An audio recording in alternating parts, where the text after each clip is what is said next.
Mas Didi Rahbini, ekonom Indef. Apa yang Anda baca dari sengkarut informasi soal Tapra ini? Ini kesalahan fatal. Kesalahan fatal? Kesalahan fatal, legislasi, prinsip, keuangan, manajemen, dan terusnya. Merespon Pak Dodi sama Pak Anton tadi, semangatnya itu kan, saya terlibat di dalam amandemen 28H itu, harus dilindungi kesehatan dan penyediaan rumah. Yang BPJS berhasil, insurance system itu benar.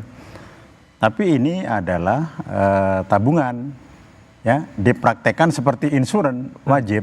Nah, itu sudah fatal kesalahannya, seperti Pak Anton sebutkan tadi.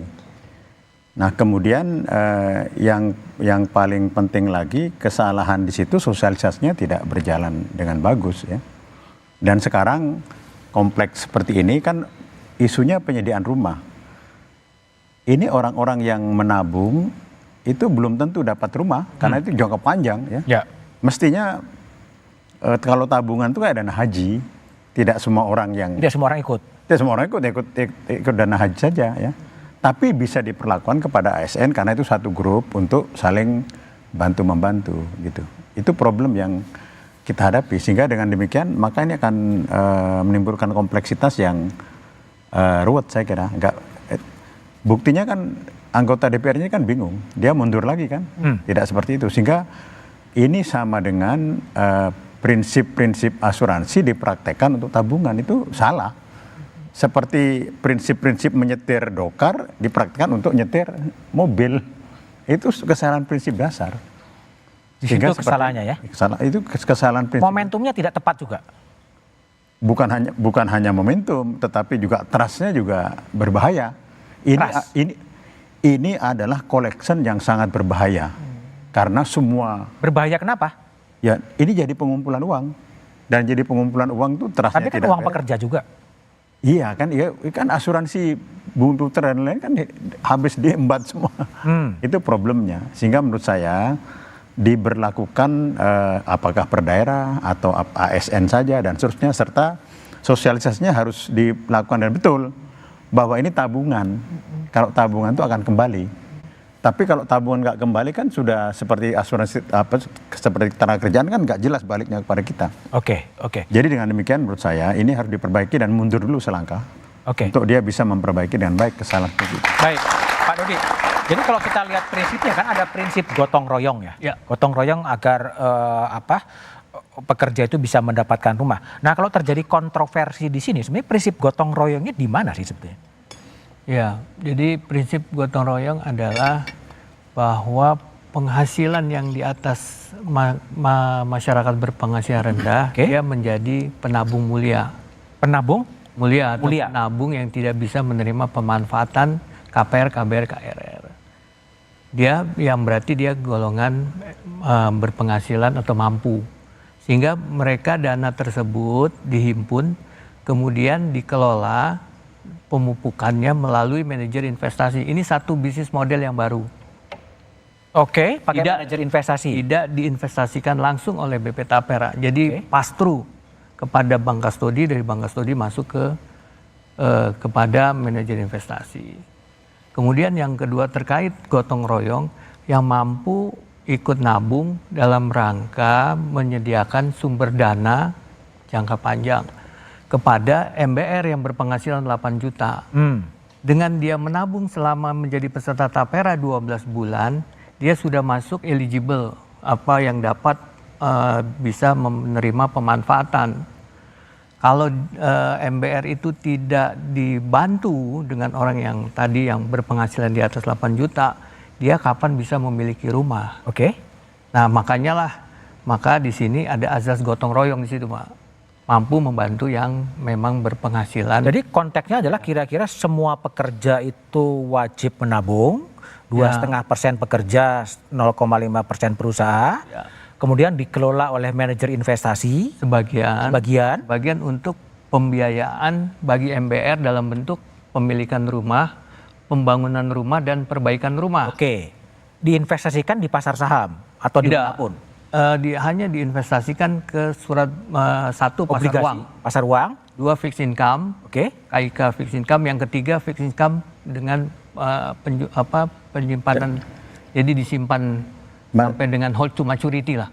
Mas Budiman, dari dana ini hampir tidak ada. Jadi dana yang dihimpun ini hampir tidak ada gunanya. Tidak ada atau gunanya. sangat kecil sekali mensuplai rumah, nggak ada. Ini menghimpun uang untuk rumah, tapi tidak mensuplai, nggak ada. Coba tanyakan kepada Pak Dodi berapa rumah yang disediakan beberapa tahun dibandingkan swasta. Sekarang swasta itu sudah jauh lebih pintar dari pemerintah, termasuk negara lain, bisa menyiapkan rumah dengan harga yang sangat murah. 150 juta, yang studio ya, 200 juta, dan itu bisa dicicil dengan baik. 1 juta, 2 juta, dan seterusnya. Nah jadi ini pengumpulan dana berbahaya. Karena dari sisi dana Pak Dodi ini, untuk rumah kan nggak banyak Pak. Dibandingkan dengan swasta yang menyediakan, atau pemerintah yang menyediakan dari dana pemerintah, bukan dari dana sini. Dari dana ini nggak ada apa-apanya. Gimana boleh Pak saya katakan nggak ada. Dana Zero menurut saya. Dana Tapera yang saat ini ada dari ASN yang dari Berapa itu? Bappenarum sekitar 10,9 triliun. 10,9 triliun. Sudah di redemption karena pensiun sebanyak kurang lebih 500 ribuan, sekitar 4,2 triliun. Mensuplai Sudah rumah berapa? redemption. Nggak menyuplai rumah, berapa rumah sudah disuplai Iya. dari dana Bappenarum itu? Dari dana yang ada, untuk sebagian bangun dialokasikan untuk pemanfaatan sebesar 2,8 triliun. Berapa rumah itu? Dari 2,8 triliun tergunakan 2 triliun sudah menghasilkan 14.167 unit rumah. Iya, 14.000, nggak ada.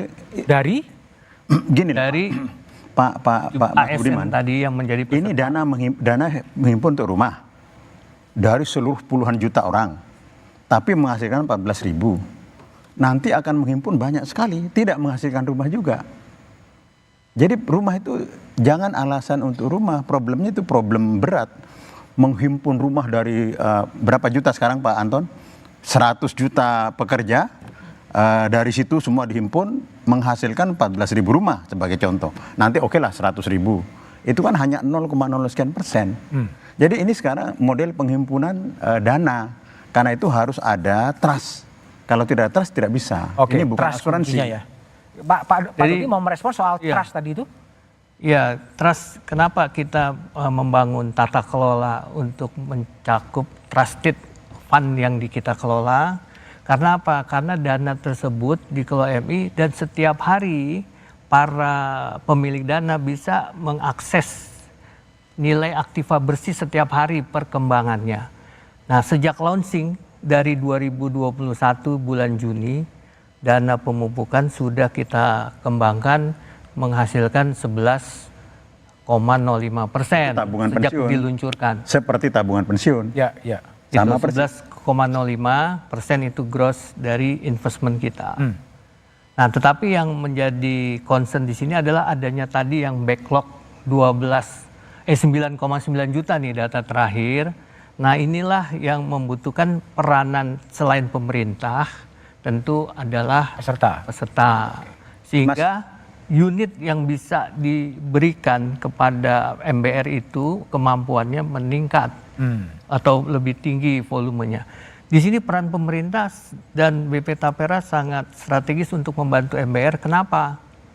Karena tenornya jangka waktu maksimum 30 tahun.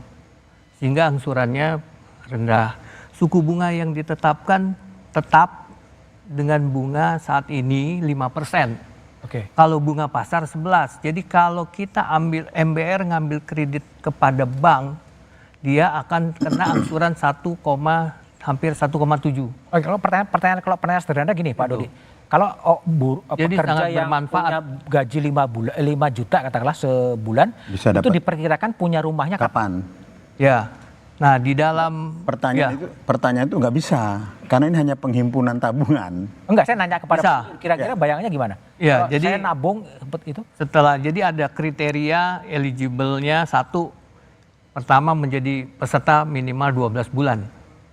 Setelah menabung 12 bulan. Setelah menabung 12 bulan pasti dapat rumah. Ada kriteria. Oh, Kemudian yang kedua adalah masyarakat berpenghasilan rendah. oke. Yang ketiga, rumah pertama. Oke. Rumah pertama. Ya, bagi pekerja pertama belum punya rumah berpendapatan 5 juta, kalau dia ikut gitu akan diperkirakan Nggak akan bisa. mendapatkan rumah dalam perkiraan BP Tapera kapan? Ya, Mas, bisa ini bisa bukan cepat. cicilan rumah. Bukan, kita menyediakan bukan cicilan. sumber dana, fasilitas, dana? iya, fasilitas likuiditas bagi bank Enggak, untuk menyalurkan KPR, Oke. gitu Pak, jadi nggak ada hubungannya. funding. Nggak Jadi ada gunanya. nggak ada hubungannya, hampir tidak ada hubungannya antara orang yang diwajibkan ini untuk dapat uang, nggak ada hubungannya. Tapi kan namanya tabungan perumahan rakyat. Itu namanya saja. Jadi nggak ada hubungannya. Bagaimana 100 juta orang dapat rumah, suplainya 14. Oke, baik, aku tanya Kak Eli. Kak Eli gimana? Jadi apa namanya tadi kan udah dijelaskan soal trust. Ya.